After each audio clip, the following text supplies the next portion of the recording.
decía, Rawls se coloca en una especie de justo medio entre las distintas posiciones de los liberales más fanáticos, ¿sí? Y de los igualitaristas más fanáticos, ¿sí? Si se quiere, se pone en un justo medio entre la rama, digamos, neoliberal del liberalismo, ¿sí? Y la rama más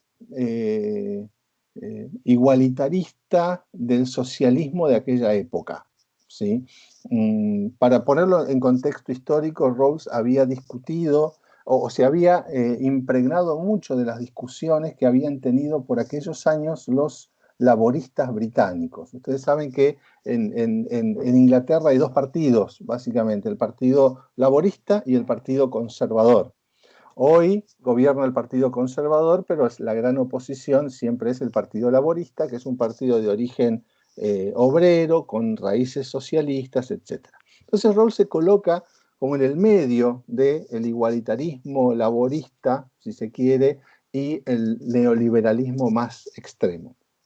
Entonces va a recibir críticas desde los dos lados. Hay quienes lo van a criticar por ser demasiado igualitario y hay quienes lo van a criticar por ser demasiado liberal. El autor que vamos a ver ahora, que es este señor Robert Nozick lo va a criticar, lo criticó a Rawls en un libro muy famoso que ya voy a nombrar, lo criticó a Rawls por ser demasiado igualitario. Es decir, Nozick es la posición quizá más extrema de lo que puede dar el liberalismo. Es decir, Nozick es un libertarista. ¿Está? Expresiones parecidas a la de Robert Nozick. Hoy tenemos en la Argentina un personaje que ustedes han visto en la tele, que es Javier Milei. Javier Milei, más allá, ya digo, de su personaje, ¿sí? Expresa una teoría, ¿sí? Y la teoría que él expresa es la de Robert Nozick, aunque a veces, ¿sí? Milei y la gente que lo sigue son un poco más liberales que Nozick, así que si es que se puede. ¿Sí? Pero vamos a ver en qué sentido, digamos, son liberales. Esto digo también para insistir en la idea de que dentro del liberalismo hay muchísimas posiciones, ¿sí? Hay un centro, hay una izquierda, hay una derecha, no se puede decir que el liberalismo es todo igual, ¿sí? Hay muchísimas posiciones dentro del liberalismo, ¿sí? Incluso hay socialismos que son liberales, ¿sí? Entonces, digo, ¿quién es Nozick y cuáles son las ideas centrales para que ustedes empiecen a ver lo contemporáneo y lo actual que es Nozick? Nozick en el año 1974 escribió un libro que se titula Anarquía, Estado y Utopía. Año 74, 3 años después del libro de Rawls. ¿Qué hace en este libro Nozick? Criticar a Rawls. Es un libro dedicado enteramente a poner en duda o a desafiar las posiciones de Rawls por considerarlo demasiado igualitario. Es decir, él quiere hacer una defensa profunda de la libertad como el único derecho. Es decir, lo único que importa en la teoría de Nozick, ¿sí? Es las libertades. Y las libertades entendidas, como vimos en la primera clase sobre liberalismo y republicanismo, Nozick entiende la libertad exclusivamente como no interferencia. Es decir, somos libres en la medida en que podamos hacer lo que queramos sin que nadie interfiera con lo que nosotros queremos hacer. Es decir, no como no dominación, sino como no interferencia. Por lo tanto, ustedes ya imaginarán, Nozick no quiere el Estado. Ya vamos a ver, o quiere un Estado que él llama el Estado mínimo. Este es un concepto central en Nozick, la noción de Estado mínimo. Entonces, ideas centrales de Nozick. Primero, decir que Rawls se fue demasiado lejos con la igualdad. Profe, Sí. Estado, ¿qué dijo? Mínimo. De la no intervención, que no quiere la no intervención del Estado. que por lo tanto él favorece un estado mínimo. Bien, no, Estado mínimo. bueno, era Sí. eso. No. No, perfecto, gracias. Avisen cuando algo no se entendió y yo lo repito sin problema. Muy bien. Luego, él dice que la justicia social no es un problema de distribución, sino que es un problema de retribución. Es decir, que hay que darle a cada uno lo que cada uno, digamos, la palabra merecer no va bien acá, ¿sí? Pero a cada uno lo que los demás deciden darles, ¿sí? Es decir, si yo soy un gran poeta y nadie quiere pagar por mis poesías, ¿sí? Pero al lado mío está Tinelli, que hace pavadas en la tele y la gente quiere pagarle mucho por eso, para Nozick está perfecto, ¿sí? Porque la gente eligió pagar a Tinelli, aunque lo suyo no sea un gran arte y aunque mi poesía sea la más exquisita del mundo. Entonces, digamos, que Tinelli sea rico haciendo lo que hace, ¿no? Con su misoginia y todas las cuestiones, ¿sí? Y que yo escriba grandes poesías que podrían cambiarle el alma a la humanidad, pero a nadie le interesa, ¿sí? Entonces Nozick dice, bueno, mala suerte, así funciona el mercado, la gente elige, y ¿sabes qué? Eligen a Tinelli y no te eligen a vos, así que dedícate a hacer lo que hace Tinelli, o, bueno, no sé, encontrarle la vuelta. Entonces, sí, Eduardo. Tenés el micrófono cerrado. ¿Ahí me escuchan? Sí. Sí. Una sola comparación mientras lo escuchaba me hacía acordar a la teoría marginalista, digamos, en la economía. Digamos que se pierde el valor de lo que tiene incorporado determinadas cuestiones y pasa a ser un valor subjetivo. Digamos, Sí. entonces, en esa subjetividad, digamos, el valor se lo da la gente de acuerdo a la necesidad que tenga. Otra forma de decirlo es todas las cosas tienen precio, pero no importa su valor. También. ¿Sí? Claro. Sí. Es decir, mi poesía puede ser muy valiosa, pero no tiene precio porque nadie la compra, ¿sí? Y lo de Tinelli puede ser muy disvalioso, pero tiene un alto precio porque mucha gente está dispuesta a comprarla, ¿sí? Bueno, Nozick diría eso. Acá no es una cuestión de distribución, acá es una cosa de retribución. Si la gente retribuye a aquel que le da algo que la gente está dispuesta a comprar. ¿Sí? Entonces, la noción de justicia distributiva que tenía Rawls en función de unos ciertos parámetros, de favorecer a los que están peor, de que los más avanzados no acumulen demasiado, eso se pierde completamente con Nozick. Ustedes son futuras sociólogas, sociólogos, y ustedes piensan, no sé por qué, que la sociedad existe, ¿sí? Bueno, Nozick piensa que la sociedad no existe. Así como Bentham decía que la sociedad era una comunidad ficticia, para Nozick solamente existen los individuos. Y los individuos son, según la definición de Nozick, empresas en miniatura. Esta definición es muy importante. Para él, las personas son individuos y los individuos son empresas en miniatura. ¿Alguien se me fue? ¿Quién se me fue? ¿Lucía?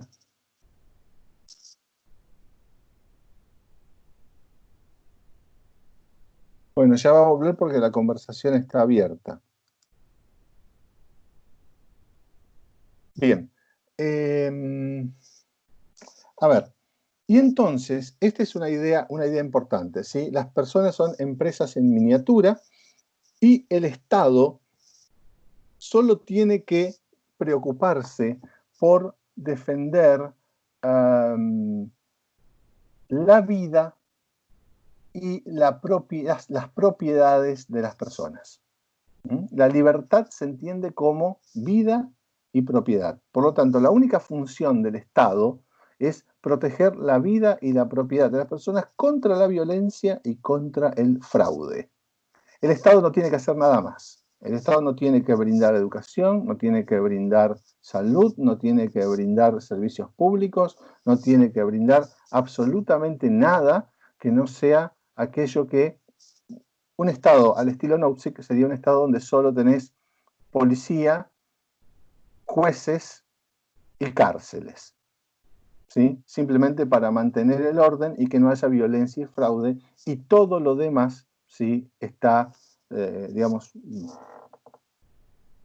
en manos del sector privado. Esa es un poco la posición de Nozick. Por lo tanto, es un autor profundamente anti-igualitario. A ver, a él la igualdad no le importa en absoluto. Y en el mundo de Nozick puede haber las más profundas desigualdades que ustedes puedan imaginar, y Nozick no se inmuta. Dice, bueno, digamos, simplemente si a algunos les toca perder, y bueno, que pierdan, y si a algunos les toca ganar, bueno, pues aplausos, que ganen, ¿sí? Simplemente no hay nada que el Estado pueda hacer para corregir aquello que nos parece injusto. Les leo un fragmentito de su libro Anarquía, Estado y Utopía, donde él dice, la concepción de justicia que yo defiendo, dice Nozick, no establece ninguna presunción a favor de la igualdad, ni de cualquier otro estado final superior o establecimiento de pautas. No se puede simplemente suponer que la igualdad tenga que estar integrada en una teoría de la justicia. Es decir, la igualdad no es un concepto que puede entrar en consideración cuando estamos hablando de justicia social. Directamente. Así digamos, determinante es. Lo único que importa es la libertad. Y la libertad importa en tanto las personas, insisto, son consideradas empresas en miniatura. Les doy las dos citas, digamos, una está en la página 186, la otra está en la página 44 de Anarquía, Estado y Utopía. Ustedes tienen el libro completo digitalizado. Dice así, Nozick, las personas cooperan al hacer cosas, pero trabajan separadamente. Cada persona es una empresa en miniatura. Los productos de cada persona son fácilmente identificables y los intercambios se hacen en mercados abiertos con precios establecidos competitivamente, dados ciertos límites de información, etc. Entonces, las personas cooperan, pero compiten. Producen en forma individual. Lucía acaba de volver. Lucía, ¿me escuchás?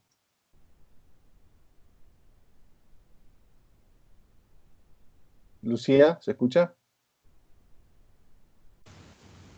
Sí, profe, se me Bueno. había como cortado internet y se me cerró todo. Ahí está. Perfecto, perfecto. Bueno, decía, las personas, según Nozick, son estas empresas en miniatura, y como cada uno produce y lo que produce es identificable en el mercado, cada uno entra al mercado para ofrecer un producto que otros pueden querer o no. Entonces a mí me va a ir mejor o peor en la medida de lo que tenga para ofrecer, ¿sí?, sea aceptable o sea querido por los demás. Si los demás no lo quieren, bueno, mala suerte para mí. Y luego dice en la página 44, acá viene, esto es lo que a quienes estudian sociología van a decir, bueno, pero ¿cómo es esto? Si estudiamos sociología porque creemos que la sociedad existe. Bueno, hay autores que dicen que la sociedad no existe lo social. Y dice, no hay ninguna entidad social con un bien la cual soporte algún sacrificio por su propio beneficio. Hay solo personas individuales, diferentes personas individuales con sus propias vidas individuales. Insisto, no hay ninguna entidad social con un bien el cual soporte algún sacrificio por su propio beneficio. Lo que está diciendo acá es que no hay sociedad, y al no haber sociedad, no puede haber ninguna entidad que venga a decirte, Luján, vos tenés que pagar impuestos para ayudar a alguien que está peor que vos, porque eso nos va a beneficiar a todos, nos va a beneficiar como sociedad. No, si dices, eso no va a beneficiar, no nos va a beneficiar como sociedad. Te va a quitar algo a vos para beneficiar a otro, solamente eso. Y lo dice explícitamente, miren, dice así: solo hay personas individuales con sus propias vidas individuales. Usar a uno de estos individuos en beneficio de otros es usarlo a él y beneficiar a otros, nada más.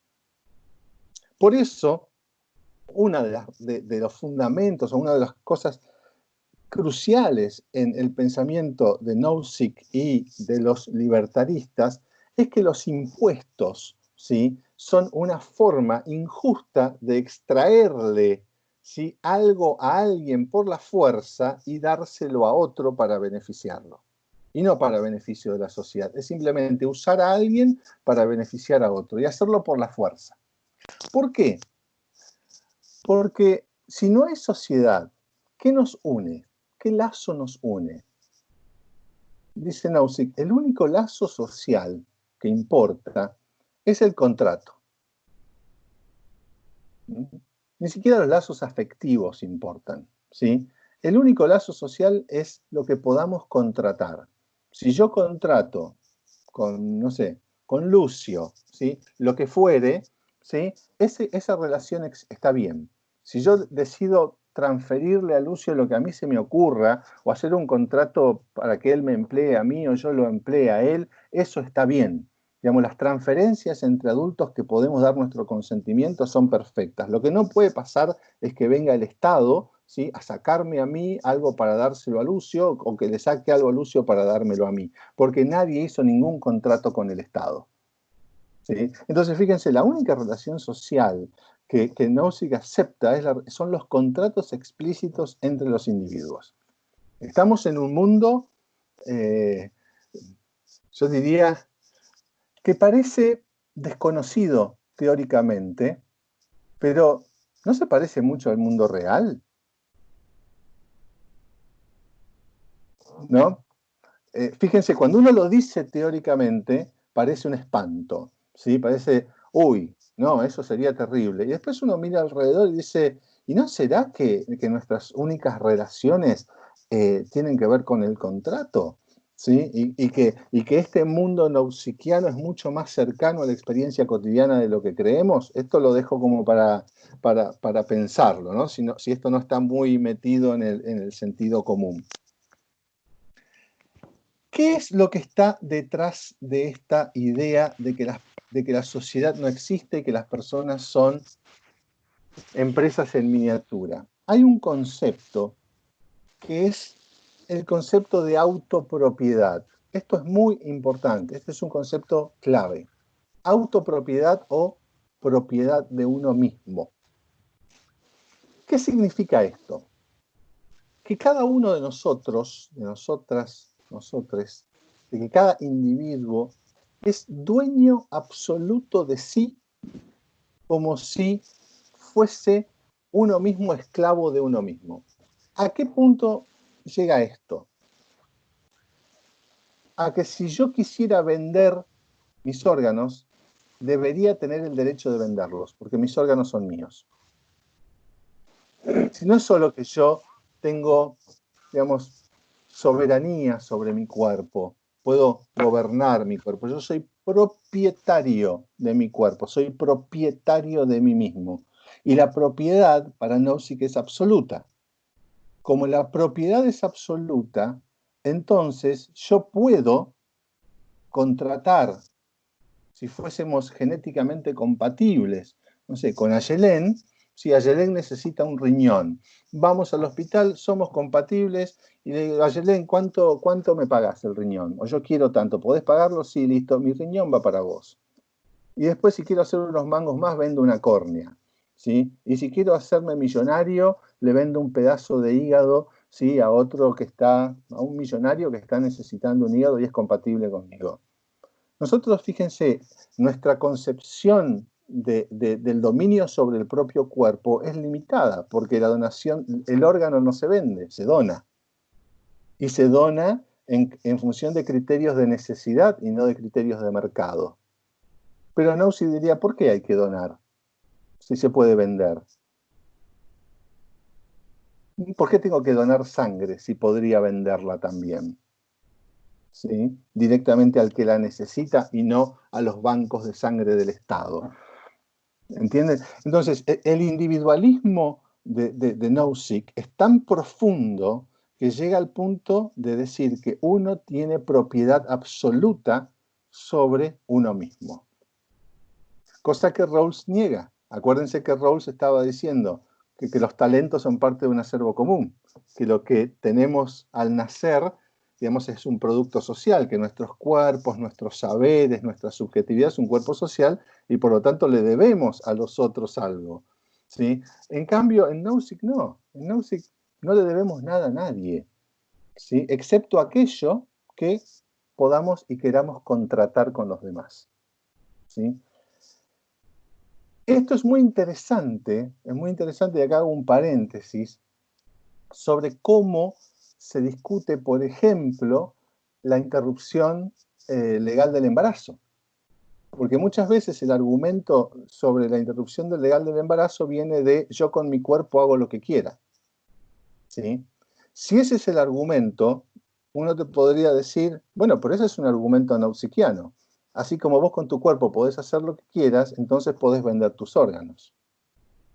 ¿Se entiende? Entonces, el problema es, digamos, en qué clave se argumenta, ¿sí? Una cosa es ser dueño del cuerpo y otra cosa es ser soberano sobre el cuerpo, que es distinto, ¿sí? No es lo mismo la autonomía sobre el cuerpo que la propiedad sobre el cuerpo. Si yo soy autónomo y tengo gobierno sobre mi cuerpo, no tengo propiedad absoluta. Es decir, hay algunas cosas que no se pueden hacer, ¿sí? Hay algunas cosas que yo no puedo hacer. Ahora, si yo puedo hacer todo con mi cuerpo, entonces puedo vender mis órganos. Entonces ahí hay un problema conceptual muy importante para muchas cosas, digamos, de las que podemos, digamos, de las que se pueden derivar.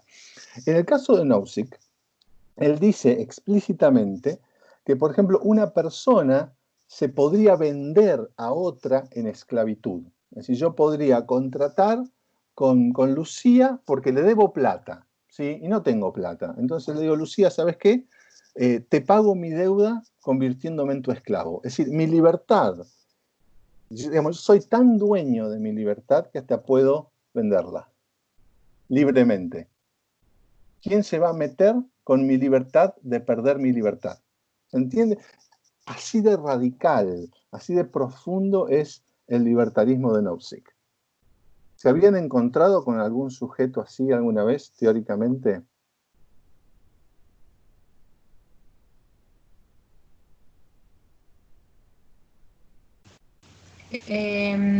Yo pensaba, esto me hizo acordar al final que rendí ahora de Política 1, que justamente usted me dijo, me puso como en tensión que yo estaba hablando sobre Locke, estaba exponiendo Locke, y me preguntó justamente esto, de que qué pensaría él de la interrupción legal del embarazo o esto de vender un órgano.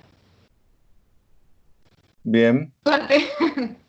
Respondí que estaría a favor por el hecho de que el cuerpo, lo importante para Locke era la edad, digamos. Y uno, su cuerpo también, no, Locke nunca lo expuso, creo yo, no leí nada que fuera tan radical como este señor. Pero toma mucho de esa concepción libertaria que tenía Locke, de individualismo, digamos, y sobre la propiedad. Bueno, exactamente, gracias, Lucía, es correcto. Es decir, Nozick es un neoloquiano, ¿sí? Y como tal, él dice que uno de los problemas del liberalismo que se ha vuelto demasiado suave, ¿sí? Hablando de Rawls, es que se ha perdido la idea de propiedad sobre uno mismo o de autopropiedad, que tiene estos otros efectos. De todos modos, John Locke no habría permitido el suicidio, ¿sí? Cosa que Nozick sí lo permitiría, sin ningún problema. No solo el suicidio, digamos,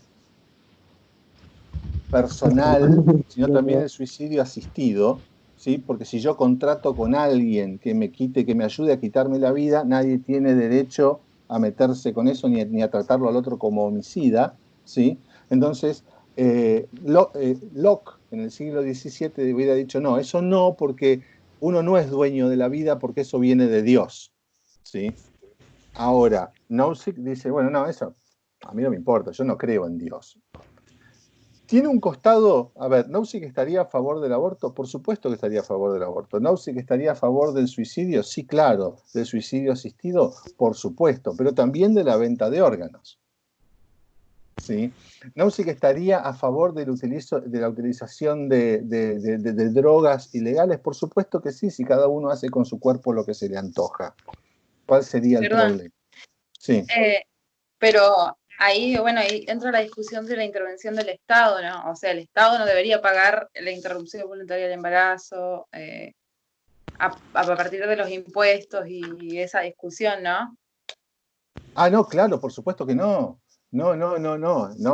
Es decir, en el mundo de Nozick, sí, vos podrías tener una interrupción legal del embarazo, ¿sí? En los términos que vos quieras y la podés pagar, y donde vos quieras. Ni siquiera te obligaría a ir a un hospital. Claro, ahí cambiaría todo.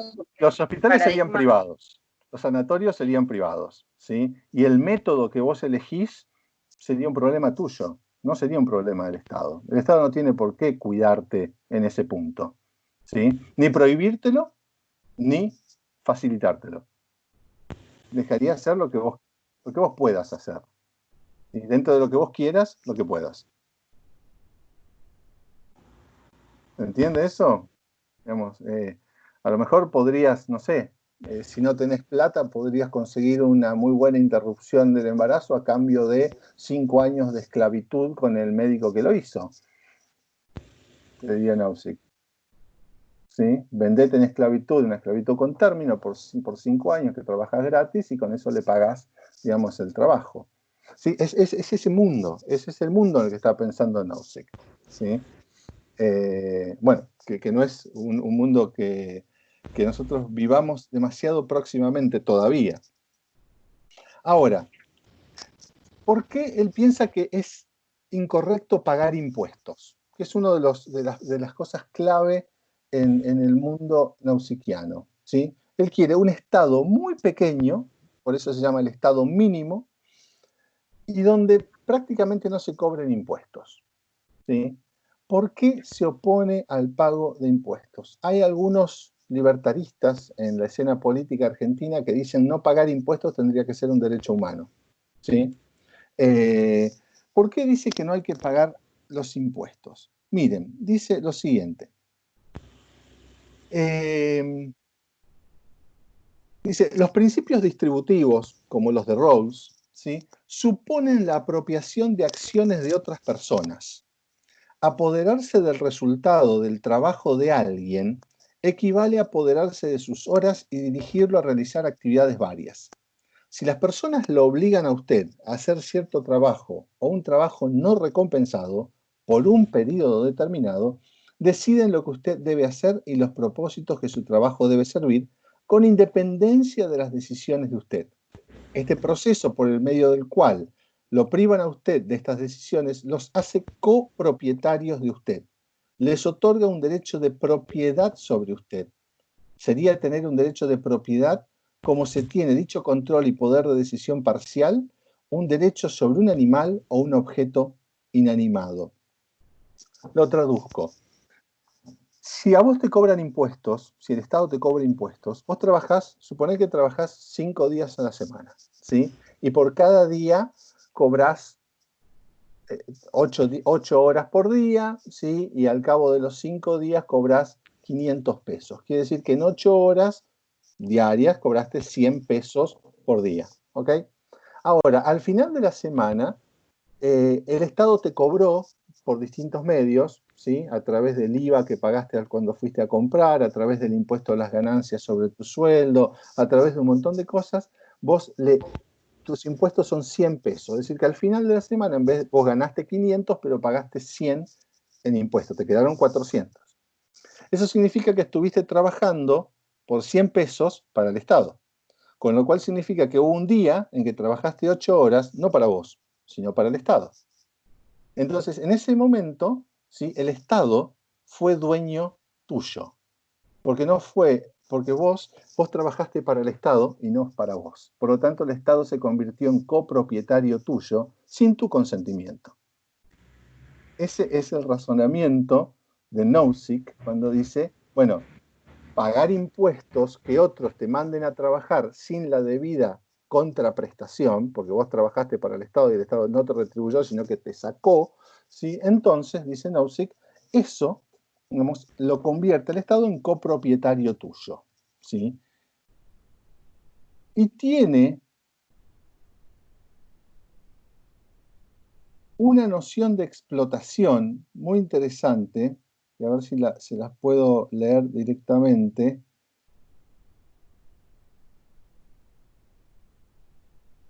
¿De esto qué se deriva? Se deriva de que nadie tiene la obligación de auxiliar o ayudar a los demás. No hay ninguna organización. El Estado no tiene que organizar el socorro de los otros. Si yo quiero ayudar a los otros porque soy un filántropo, ¿sí? Y me gusta dar mi plata, ¿sí? Para que los demás, para que no haya pobres, bueno, sí, fantástico. Nadie me lo va a prohibir, ¿sí? Pero no va a haber ninguna organización que trate de sacar a los que están peor de la situación en la que están. Fíjense, Rawls tiene un punto de vista de decir, la sociedad tiene que mejorar siempre la posición de los que están peor a partir de una igualdad inicial. En Nozick no hay nada parecido, ¿sí? Y miren la definición de explotación que propone Nozick. Nozick dice en la página 246, dice, hay explotación en cualquier sociedad en la que los incapacitados para trabajar productivamente son subsidiados por el trabajo de otros. Es decir, hay explotación allí donde los incapacitados para trabajar productivamente son subsidiados por el trabajo de otros. Uno normalmente, uno ha recibido, digamos, la noción de explotación de la tradición socialista, donde dice, bueno, es el patrón el que explota al mundo laboral, ¿sí? A los trabajadores, trabajadoras. ¿Sí? ¿Y quién es el ocioso? El ocioso es el patrón y los otros son los laboriosos que, digamos, a quienes les sacan algo, les sacan el plusvalor para que el patrón ocioso, digamos, viva bien. Nozick la da vuelta y dice, no, cualquiera, ¿sí? Que no trabaje y reciba un subsidio de parte de los que lo trabajan son explotadores. Por lo tanto, en su concepción, todas las personas que reciben, por ejemplo, planes sociales, están explotando a los trabajadores. ¿Sí? Porque están sacando provecho, ¿sí? Indebido, y aparte porque no contrataron con la clase trabajadora, ¿sí? Que los trabajadores los van a subsidiar. Dice, es más limpio la explotación del capitalista, que por lo menos ahí hay un contrato, ¿sí? El obrero, la obrera pactó con el patrón, ¿sí? La explotación, y no la otra explotación donde el Estado viene, te saca y le saca a los trabajadores y a los productivos, ¿sí? Y se la da a los improductivos. Dice, esa explotación es inadmisible porque ni siquiera hay un contrato de por medio. En la otra, en la explotación capitalista, sí hay un contrato de por medio. ¿Ven cómo va cambiando la lógica alrededor de nociones clave? Individuos, contratos entre particulares, no hay necesidad de ayudar, la igualdad no importa, solo importan las libertades, etc. Ahora, si quieren, lo ponemos un poquito más, vamos un poquito más allá. Entre la vida y la libertad, ¿qué elegirá Nozick? Nozick, sin duda, elige la libertad. Y lo dice explícitamente, de página 179 de su texto. Dice, el derecho a la vida no es un derecho a cualquier cosa que se necesite para vivir. Otras personas pueden tener derechos sobre estas cosas.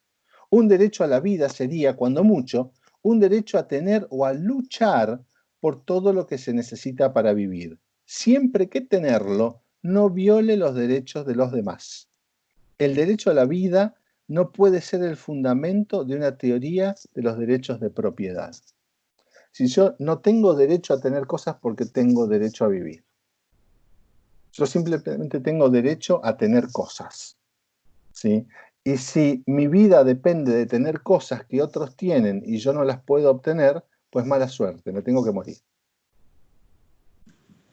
Por eso, dice, un derecho a la vida no es un derecho a cualquier cosa que se necesite para vivir.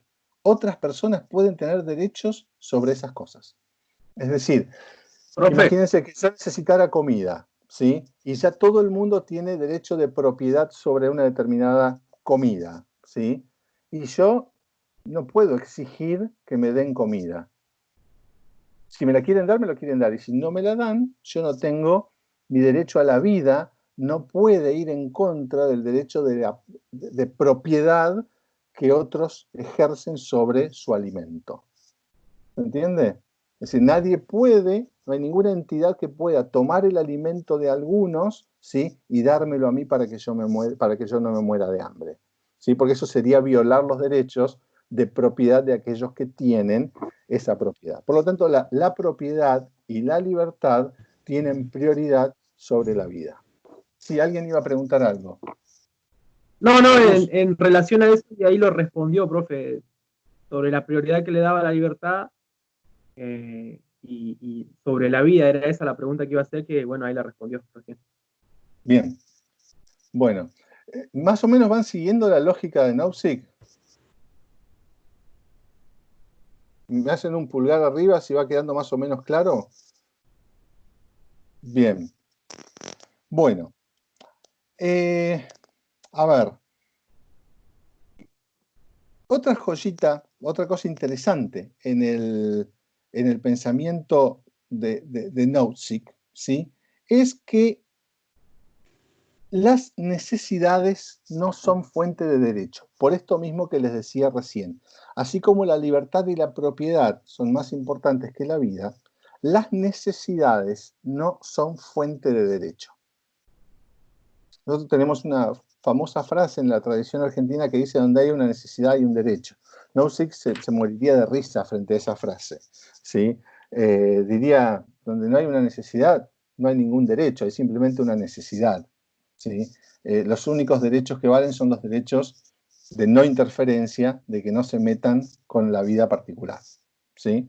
Entonces, él dice, a ver, ¿cuál es el sentido de ser peluquero? ¿Sí? Sí, un peluquero. ¿Cuál es el sentido? ¿Por qué alguien elige ser peluquero? ¿Porque le gusta cortar el pelo? ¿O porque sabe que hay clientes, ¿sí?, que necesitan que le corten el pelo? Entonces él, por vocación, dice: yo voy a ayudar a la gente, ¿sí?, a que luzca bien, a que no tenga el pelo largo, y por lo tanto voy a ser peluquero. Ninguna de las dos cosas es cierta, dice Nozick. Ni el peluquero es peluquero porque otros lo necesitan, ¿sí? Ni es peluquero porque tiene una vocación de peluquería. Es peluquero porque a través de la peluquería puede ganar plata, ¿sí? Porque hay demanda del servicio de peluquería.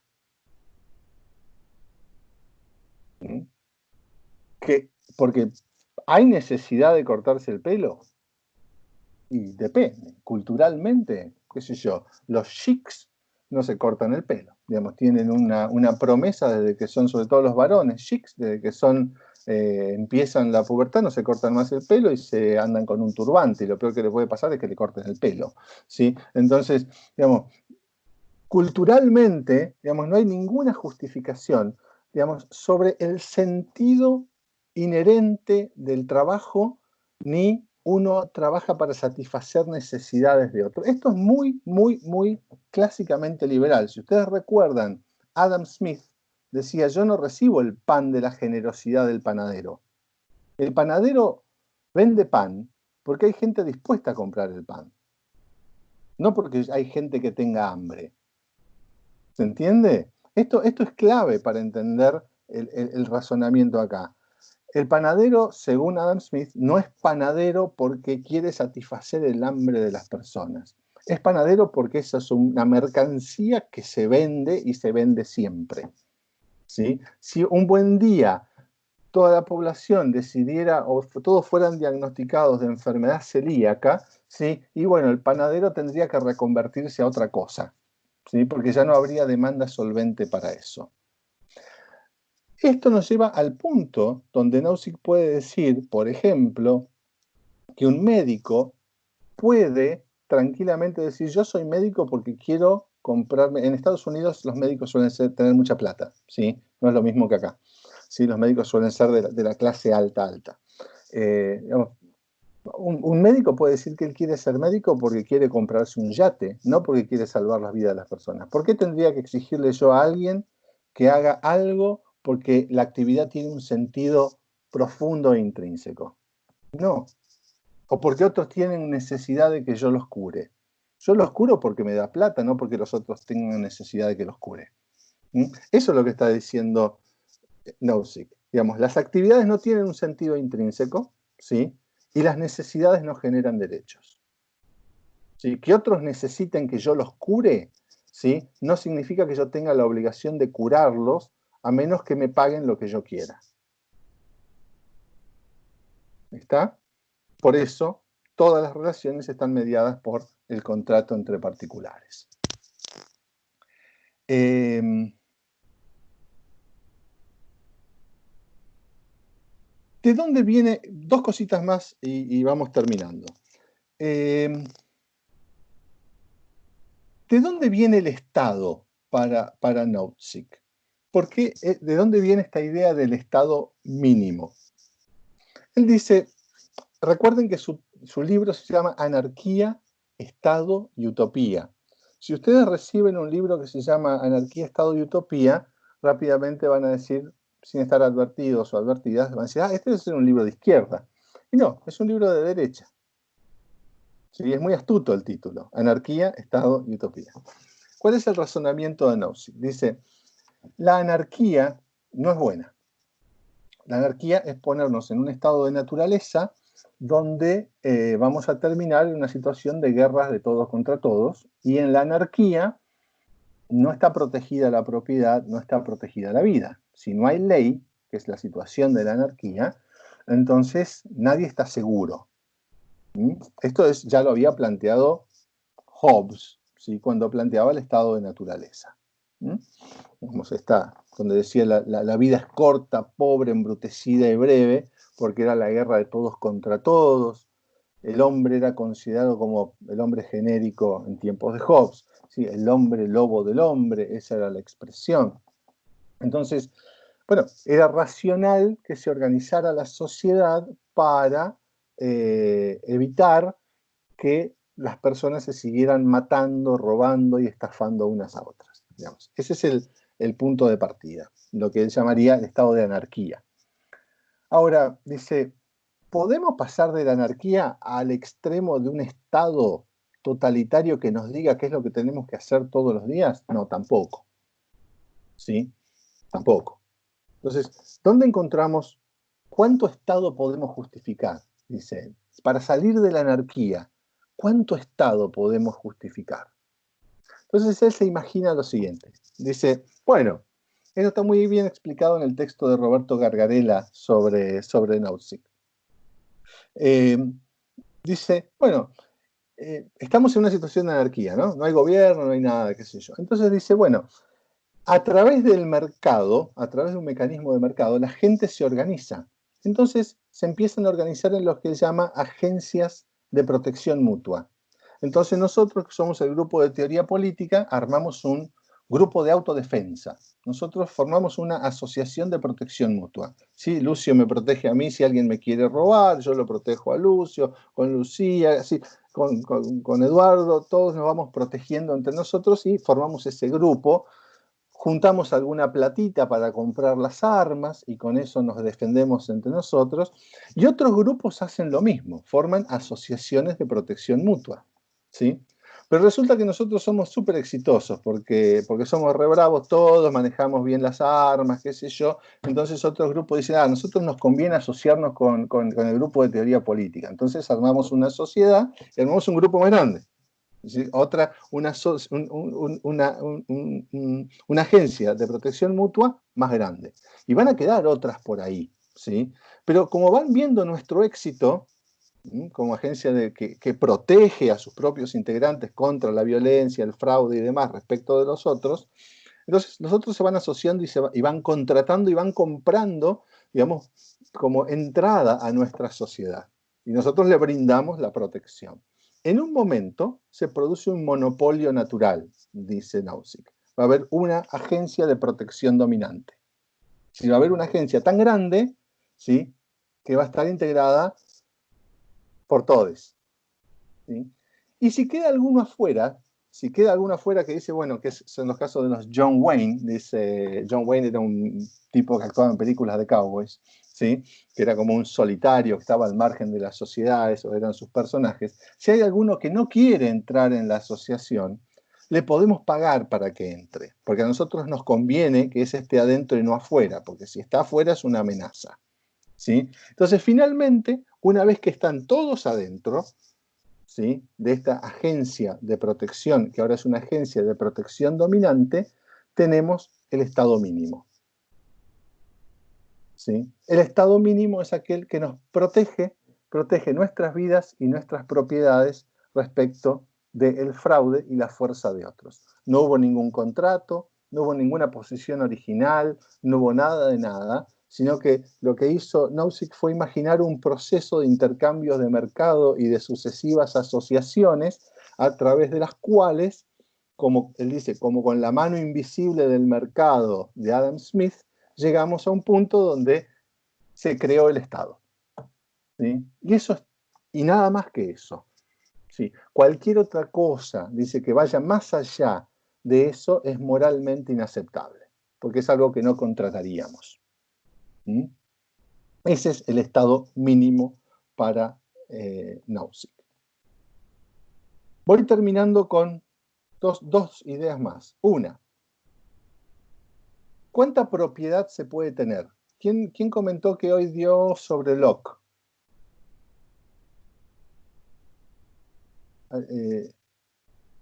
Lucía comentó que dio el examen sobre Locke o el parcial. Bien. Activo la cámara porque me di cuenta que cuando la activo es que se me empieza a trabar. Bueno, no sé, perfecto, no, está bien. Recuerden, John Locke tenía la siguiente idea. Uno es propietario. ¿Cómo nace la propiedad privada? Como uno es dueño de sí mismo, ¿sí?, y la naturaleza no tiene dueño, entonces si yo estiro mi mano y capturo una manzana, esa manzana pasa a ser mía. ¿Por qué? Porque la mezclé con mi trabajo, que es mío, ¿sí?, algo que no era de nadie. Entonces, cuando mezclo naturaleza con trabajo, y el trabajo es propiedad privada porque mi cuerpo es mío, entonces esa manzana pasa a ser propiedad privada mía, ¿sí? Muy bien. Para el viejo Locke, ¿sí?, esto era permisible siempre y cuando había dos condiciones. Siempre y cuando uno no desperdiciara, es decir, no sacara más de lo que necesitaba. Si yo necesito 3 manzanas, saco 3 y no 20, ¿sí? Y al mismo tiempo, si dejo para los demás tanto y de tan buena calidad como lo que yo me llevé. Es decir, yo podía apropiarme de cosas sin empeorar la situación de otros. ¿Sí? Para Nozick, ¿sí?, la situación es similar. Él dice, bueno, fíjense, Rawls quiere ponerle límite a las desigualdades. Nozick dice, no hay que ponerle ningún límite a las desigualdades. Las personas se pueden apropiar de todo lo que quieran, siempre y cuando no empeoren la situación de otros.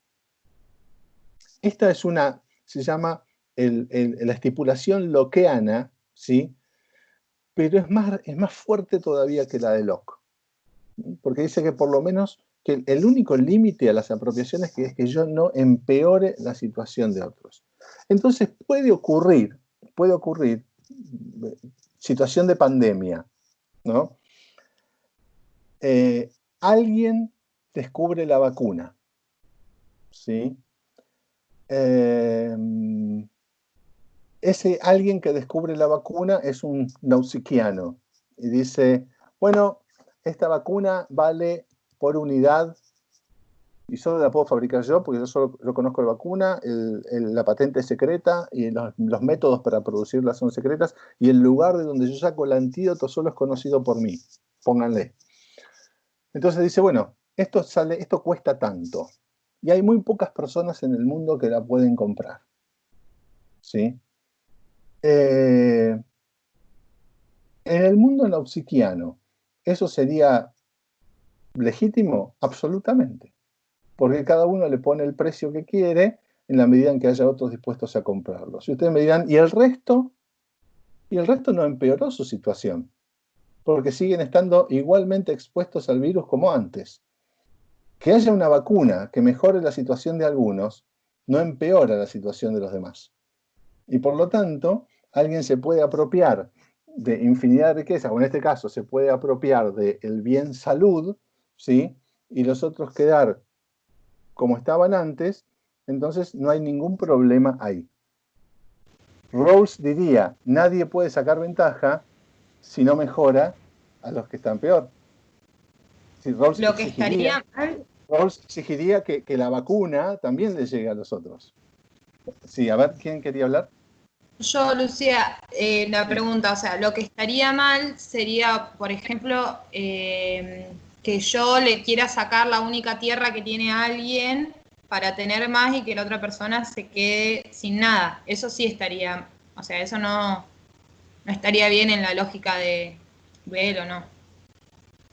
¿En la lógica de quién? ¿De Locke o de Nozick? De Nozick. No, si alguien tiene tierra y yo se la quiero sacar por la fuerza, no, imposible. Para eso tengo el Estado que me... Pero si contrato que esa persona me la entregue gratis, no hay ningún problema. Claro, no. Bien, buenísimo. ¿Sí? Acordate que siempre la relación tiene que ser contractual.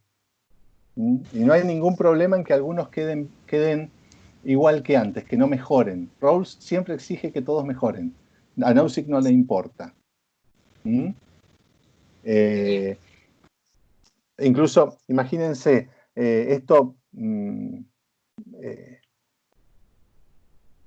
a ver, un grupo de personas, a ver, hay 8 puestos de trabajo y hay 10 personas buscando esos puestos de trabajo, ¿sí?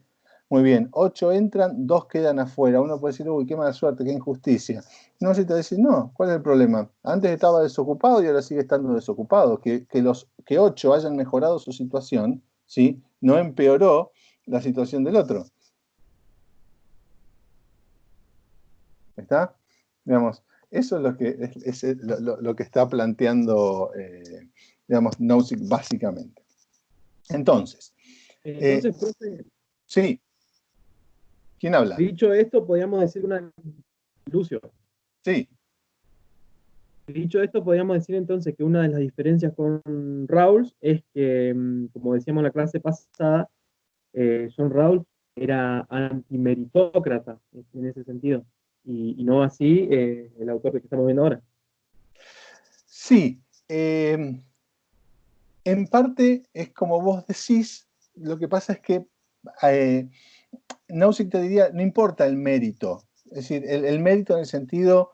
Yo entiendo lo que estás diciendo vos y es correcto lo que decís. Lo que pasa es que vos le estás poniendo mérito, te estás viendo mérito donde no habría mérito, porque en definitiva, digamos, puede ser que el que descubrió la vacuna sea una persona que no es meritoria, que ni siquiera, es más, la encontró por casualidad, ¿sí? Claro. Ni siquiera hizo un esfuerzo para hacerlo, ¿sí? Simplemente tuvo la buena suerte de encontrarla, ¿eh? Y se dio cuenta.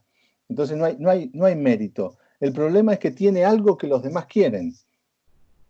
Claro, exactamente. ¿Sí?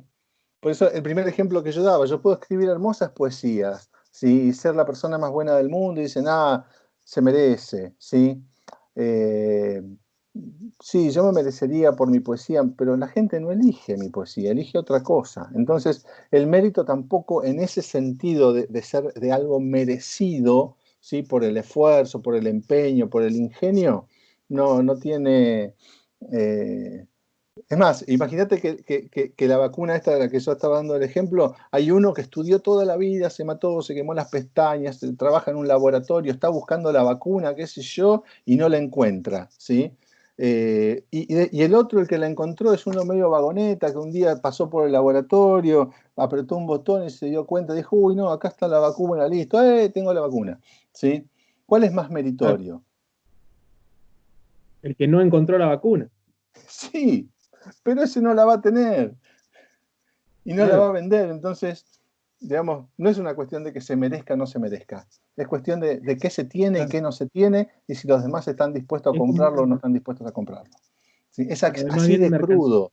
Es así de crudo, digamos, la posición de Nozick, sí, bien digo. Para ir terminando. Entonces, uno puede acumular toda la riqueza que uno quiera, siempre y cuando no empeore la posición de otros. ¿Sí? Y finalmente, él va a hacer un pequeño experimento mental, y este es muy importante porque es muy conocido el caso, un experimento mental para demostrar que la libertad siempre le gana a la igualdad. Que si hay igualdad, la igualdad no soporta a la libertad. Que si dejamos que las personas sean libres, la igualdad no puede funcionar. Sí, Eduardo. Perdón, profe, me quiero volver a la idea anterior que dijo que se puede acumular hasta los límites que uno quiera, mientras que la situación de otro no empeore. Y se me vino, por ejemplo, a ver qué pensaría este muchacho respecto a la estatización de la deuda privada, por ejemplo, que pasa a ser pública. Empeora la situación de uno y mejora la de otros. ¿Se entiende cuál es la idea? Sí, pero en el Estado mínimo nausickiano, el Estado jamás estatizaría una deuda pública, una deuda privada. No, o sea, no habría posibilidad de que eso suceda. No. Está bien. O sea, no, los privados tendrían que buscar la forma de pagar su deuda, bien, vendiéndose, o sea, no, como esclavos, vendiendo sus riñones, vendiendo, no sé, lo que fuere. Pero el Estado no saldría jamás en auxilio de nadie. Perfecto.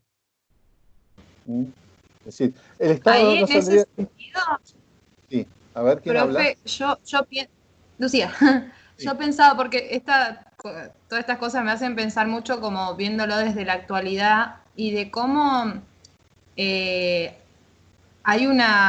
como un rejunte, diciéndolo de mala manera, de diferentes lógicas de, por ejemplo, del utilitarismo, del igualitarismo, del libertarismo. Y digamos, bueno, sí, los grandes empresarios y los dueños del capital y demás, que no son solo comerciantes, sino que también hay gente que hoy por hoy están en los gobiernos y demás, se rigen por una lógica completamente de libre comercio y demás. Pero, y no quieren restricciones del Estado, pero salen con cosas como esta, por ejemplo, de estatizar deudas.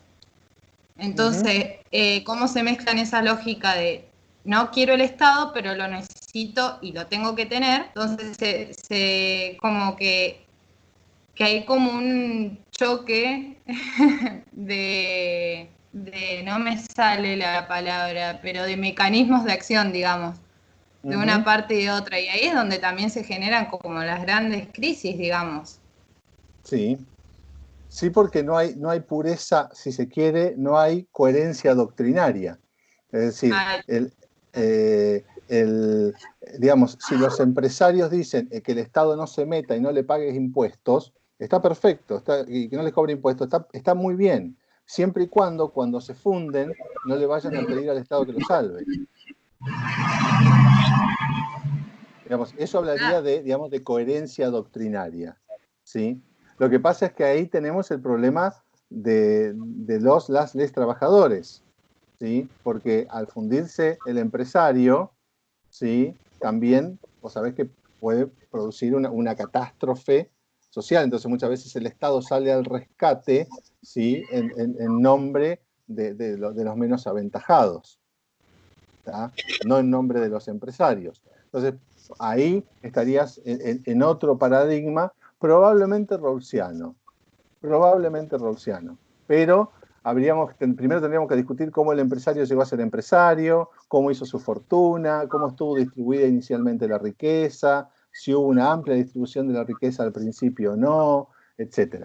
Rawls te prohíbe la transferencia por herencia, una serie de cosas, digamos, que digamos que Nozick no lo haría. Pero nosotros tenemos, digamos, en países como Estados Unidos, las posiciones son mucho más claras, digamos, fíjense, frente a la pandemia, no hubo ningún problema en que los empresarios fueran a la quiebra, despidieran decenas de miles de trabajadores, y eso fue visto como, bueno, sí, el mercado funciona así. Y no ha habido pedido de rescate por parte de los empresarios, sí ha habido como subsidios de desempleo a los propios trabajadores, que a su vez, digamos, tienen que hacerse responsables ellos mismos de pagar sus seguros de desempleo o pagar sus seguros contra la eventualidad del despido, ¿sí? Digamos, y cada uno negocia con el patrón distintos beneficios, ¿sí? Todos hemos visto o vemos Los Simpson, ¿sí? ¿Cuál es el principal punto de negociación cuando entras en un esquema, en una relación de empleo en Estados Unidos? A ver si alguien se dio cuenta.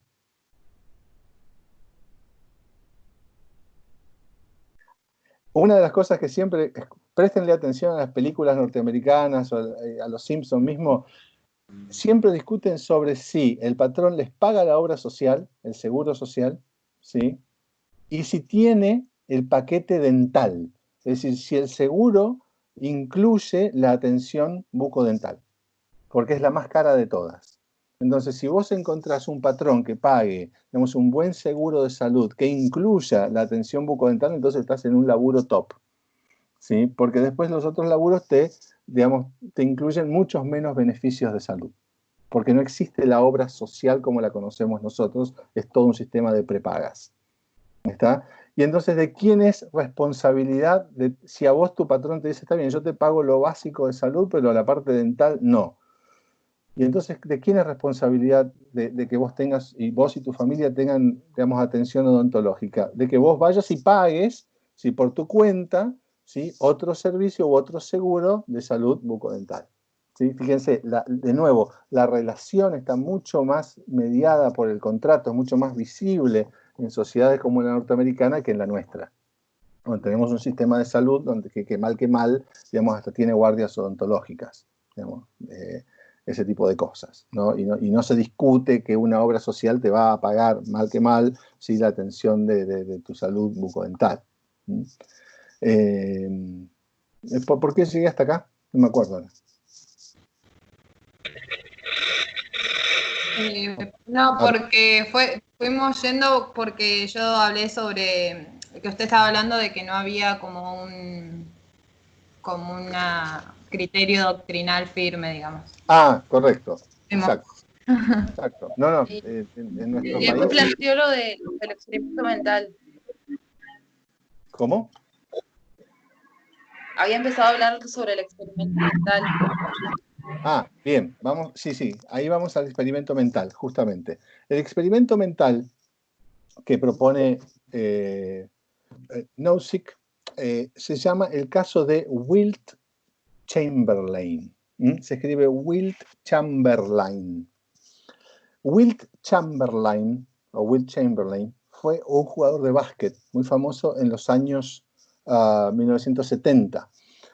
Jugaba para los 76 de Filadelfia, ¿sí? Y después jugó para los Lakers de Los Ángeles. Para darles una idea, sería como Messi hoy. A ver, ese era el Messi del básquet, el primer tipo que metió 100 puntos en un partido y ese récord nunca se rompió, ¿sí? Bueno, Nozick era fanático de Wilt Chamberlain, ¿sí? Entonces él imagina la siguiente situación.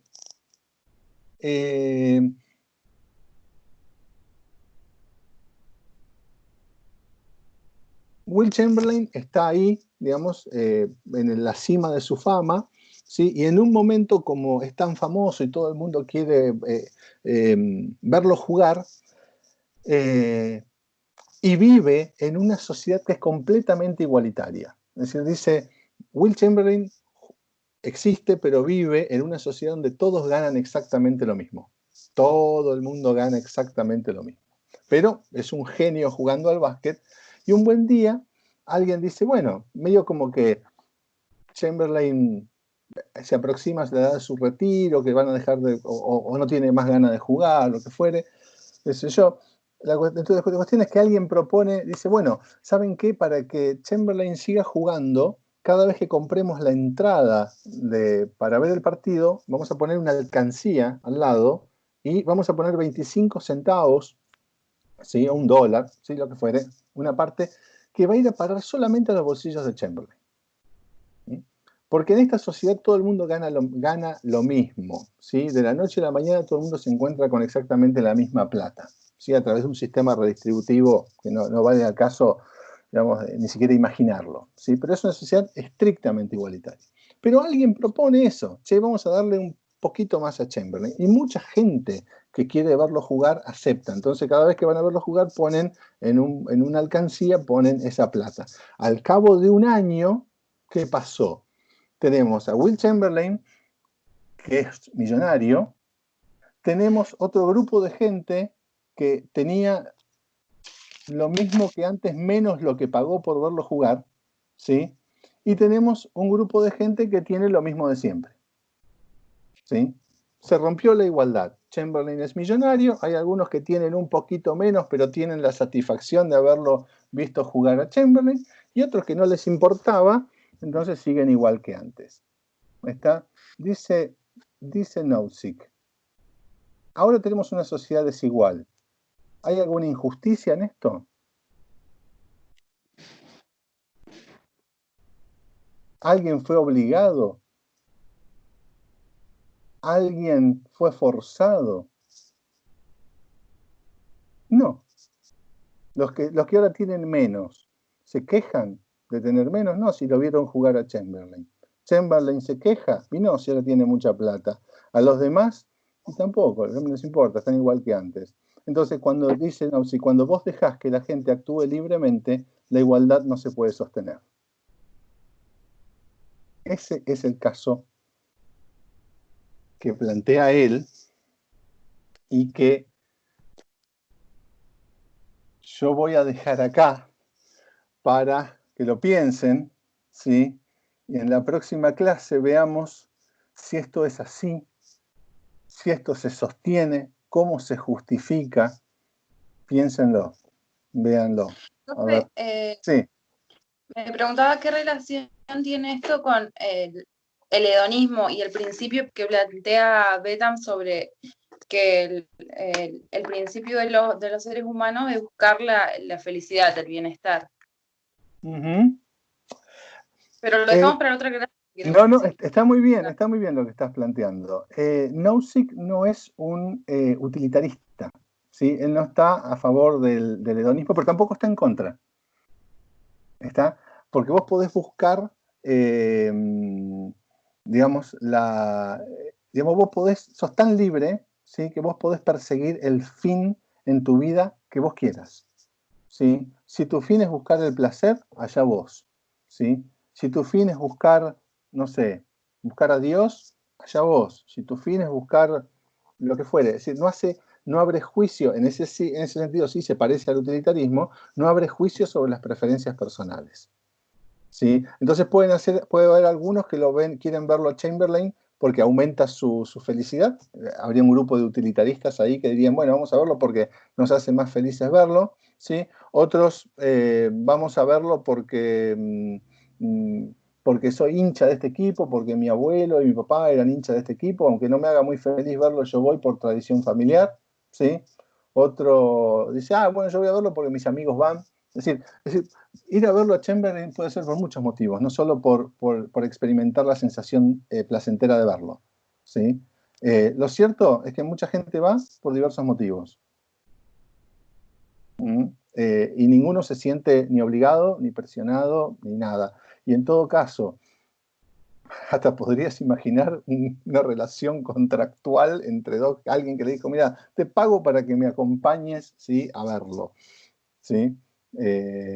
Y bueno, y ya está. Digamos, contrato entre adultos capaces de consentir.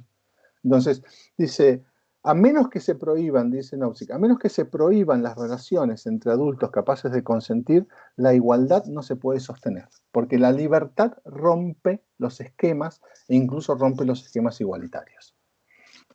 Hay formas de responderle a esto. Hay formas de refutar, si se quiere, el caso de Will Chamberlain, pero se los dejo como experimento mental. Vamos a ver qué les pasa. Ahí les dejo otro experimento mental que también plantea Nozick, que también lo voy a dejar como pregunta, simplemente para que lo consulten ahí. Nada, no tienen que ponerse a leer, es para pensarlo. Dice, si hubiera una máquina, él lo llama la máquina de las experiencias, ¿sí? Una máquina en la que a vos te conectan, ¿sí? Y vos elegís dentro de un menú casi infinito, ¿sí? Todas las experiencias humanas posibles, sobre todo las placenteras. Entonces vos, no sé, llegado a los 20 años, la mayoría de edad, decidís que podés conectarte a esa máquina, programás todas las experiencias placenteras, agradables, qué sé yo. Está la experiencia de hacer el gol en el minuto 90 de la final de un mundial, ¿sí? Imagínense, todas las experiencias vos podés programarlas, ¿sí? Y una vez que las programaste, eso va a funcionar por el resto de tu vida. Vos te vas a conectar a la máquina, vas a quedar inconsciente, ¿sí? Pero tu cabeza, ¿sí? Va a estar siempre experimentando las mejores sensaciones que vos que hayas querido, que hayas elegido de ese menú, etcétera, hasta el día de tu muerte. Es más, tu muerte no la vas a sentir porque podés programar, digamos, la forma, digamos, placentera de tu tránsito, digamos, no hay, ni te vas a dar cuenta. Si tuviéramos esa máquina disponible, ¿quién se conectaría, quién no y por qué? Esa pregunta se hace, ¿sí? Y ese es un, les adelanto, ese es un argumento que utiliza Nozick contra el utilitarismo. Para darles una pista de por dónde pensarlo. Es decir, ¿qué está pensando Nozick acá y cuál sería su respuesta al experimento de las máquinas de la máquina de experiencias? Así que, bueno, más o menos esto es lo que quería presentarles este autor, que ya digo, es parte fundador de la corriente que se conoce como libertarismo, ¿sí? No sé, consultas, dudas, intervenciones.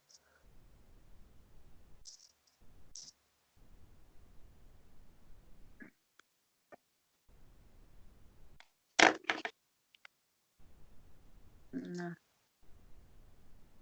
¿Estamos bien? Sí. Bueno.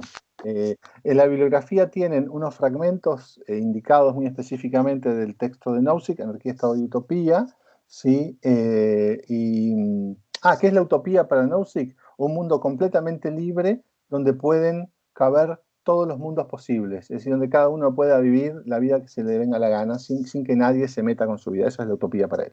¿Sí? La utopía, él dice, es un marco para la utopía donde cada uno puede vivir la utopía que quiere. Es más, es tan libre que hasta uno puede ser socialista ahí adentro. Digamos, si uno quiere armar una comuna socialista, que la arme, no hay ningún problema. ¿Sí? Siempre y cuando no se metan y obliguen a los demás a hacer eso. ¿Sí? Esa es la idea, digamos, libertarista, por eso se llama anarquía, Estado y utopía. La anarquía es mala porque nos amenaza, el Estado tiene que ser mínimo, ¿sí? Y la utopía es un marco para la utopía, un mundo donde quepan todas las formas de vida posibles, ¿sí? Siempre y cuando, digamos, no se respete la libertad de no forzar a nadie a hacer algo en contra de lo que quiere. Bueno, sería esto por hoy. Gracias por estar. Ahora en un rato subo el video a Petco.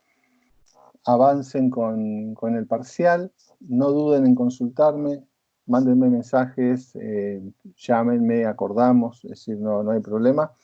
Y bueno, nada, y cuídense, eso. Bueno, gracias, profe. Bueno, esperen que voy a parar, no se vayan que voy a detener la grabación.